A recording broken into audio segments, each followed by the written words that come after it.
মোবাইলের ডিসপ্লেতে আমি শুধু এফ লিখবো, দেখবেন সাথে সাথে ফেসবুকটা ওপেন হয়ে যাবে। ডিসপ্লের মধ্যে আমি ওয়াই লিখবো, ইউটিউব ওপেন হয়ে যাবে।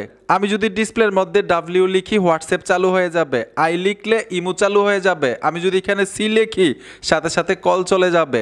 ঠিক এই কাজটা কিন্তু আপনার মোবাইলও আপনি করতে পারবেন। এগুলো ভাই জাদুর মতো, যার সামনেই দেখাইবেন হা করে তাকিয়ে থাকবে, অবাক হয়ে যাবে। আপনার মোবাইলে এই সেটিংসগুলো আপনি কিভাবে করে রাখছেন ভাই, আপনাকে হাত জোর করে বলবে আমারও শিখান, আমারও শিখান।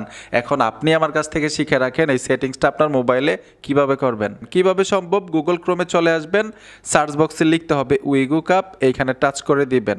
ট্যাপ দেওয়ার সাথে সাথেই কিন্তু তাদের পেজে নিয়ে যাবে। এইখানেও সার্চ বক্স পাবেন, গুগল আইকনটার উপরে ট্যাপ দিবেন, এইখানে লিখতে হবে SGG, লিখে লাল একটা সার্চ বাটন পাবেন, এইখানে ট্যাপ দিবেন, একটা পোস্ট চলে আসবে।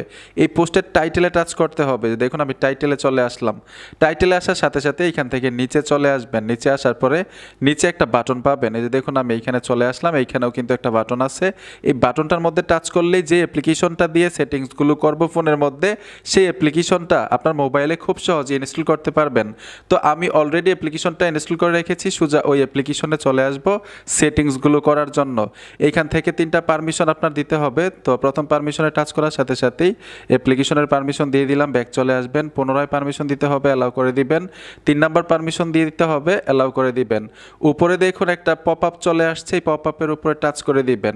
ট্যাপ দেওয়ার সাথে সাথে এখানে প্লাস আইকন আছে নিচে, এই প্লাস আইকনে ট্যাপ দিতে হবে। ট্যাপ দেওয়ার সাথে সাথেই আপনি অক্ষর লিখতে হবে আগে, তারপরে সেট করতে পারবেন আপনি কি সেট করতে চান এই অক্ষর দিয়ে। এক্সাম্পল ধরুন আমি হোয়াটসঅ্যাপ ওপেন করতে চাই, ডাব্লিউ লিখে দিলাম, ঠিক আছে। তো এখানে হোয়াটসঅ্যাপ অ্যাড করতে হবে, অ্যাপে চলে আসবেন। অ্যাপে আসার সাথে সাথেই প্রত্যেকটা অ্যাপ্লিকেশন চলে আসবে আপনার ফোনের মধ্যে, যতগুলো অ্যাপ্লিকেশন থাকবে। হোয়াটসঅ্যাপ টাচ করে দিবেন, এখানে হোয়াটসঅ্যাপের নামটা লিখতে পারেন, ডাব্লিউ লিখে দিলেই হবে। আমি সেভ করে দিলাম, ঠিক আছে। তো ঠিক একইভাবে আপনারা আবার প্লাস আইকনে চলে আসবেন। আই দিয়ে আপনি ইমো সিলেক্ট করতে পারেন, সি দিয়ে কল সিলেক্ট করতে পারেন। যেমন আমি সি দিয়ে দিলাম, একটা কল যাবে সি দিলেই আমার ডিসপ্লের মধ্যে।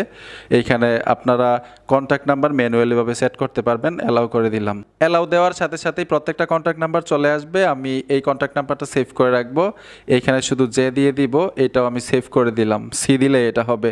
ঠিক একইভাবে আপনারা প্লাস আইকনে এসে এসে প্রত্যেকটা অ্যাপ্লিকেশন অক্ষর দিয়ে সেট করতে পারবেন, প্রত্যেকটা কন্ট্যাক্ট নাম্বার অক্ষর দিয়ে সেট করতে পারবেন, মোবাইলের সেটিংসগুলো অক্ষর দিয়ে সেট করতে পারবেন। স্ক্রিনের মধ্যে এটা লেখলেই ওইটা চলে আসবে, মানে যেটা দিয়ে যেটারে সেট করেছেন। এক্সাম্পল আরও ইজিভাবে আপনাদেরকে দেখাচ্ছি। এখান থেকে ব্যাক চলে আসবেন, আবার অ্যাপ্লিকেশনে আসতে হবে। এখানে দেখুন স্টার্ট লেখাটা চলে আসছে, মানে গেট স্টার্ট, এই অপশনটাতে ট্যাপ দিবেন। স্ক্রিনে দেখুন একটা পপ আপ চলে আসছে, এই দেখুন একটা পপ আপ স্ক্রিনে দেখা যাচ্ছে। এখন এই পপ আপটার উপরে টাচ করবেন। আমি ডাব্লিউ দিয়ে হোয়াটসঅ্যাপ ওপেন করাইতে চাচ্ছিলাম, আমি স্ক্রিনে যদি ডাব্লিউ লিখে দেই, এই দেখুন আমার হোয়াটসঅ্যাপ চালু হয়ে গেল। আমি এখানে ডাব্লিউ ব্যবহার করেছি, আপনি যে কোনো অক্ষর যে কোনো সংখ্যা ব্যবহার করতে পারেন। মানে এইখানে যা লিখবেন এই লেখাটার সাথে যে অ্যাপ্লিকেশনটা অ্যাড করে রাখবেন ডিসপ্লের মধ্যে, ওই লেখাটা লেখার সাথে সাথেই ওই অ্যাপ্লিকেশনটা ওপেন হয়ে যাবে। আশা করি বুঝতে পেরেছেন। আর আগের মতোই যদি ফোনটাকে করতে চান, শুধু অ্যাপ্লিকেশনটা ফোন থেকে ডিলিট করে দিলেই হবে, আগের মতো হয়ে যাবে।